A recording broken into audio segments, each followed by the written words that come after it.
Gardaí investigating the disappearance of a young boy were told he was found dead in bed and secretly buried in a panic. A woman told Gardaí the child had died in his sleep of natural causes and that she and her partner then had secretly buried him in waste ground in Donabate, County Dublin. A search for the boy, who was last seen when he was 3.5 years old and would now be aged 7, has so far been unsuccessful.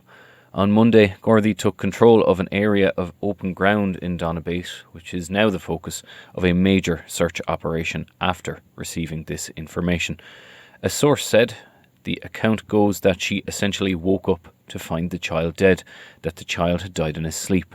This caused major panic, and she claims she and a male then buried the body at the location, which is the focus of the Garda search operation. The alarm was raised when an alleged fraudulent social welfare claim was made, which later revealed that the boy had never attended primary school. The Child and Family Agency TUSLA was then alerted to the case, and the agency contacted Gardaí on Friday, which led to a number of searches being carried out at an apartment in the Gallery Apartments in Donabate, where the boy had lived. TUSLA confirmed yesterday that it had previous engagement with the boy and his family a number of years ago, which ceased in 2020. The agency said the family requested their services.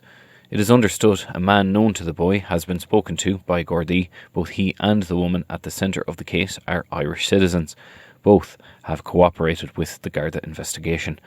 Gardaí have no evidence so far of any foul play in the case, and sources say that everything hinges on the potential discovery of the child's buried body.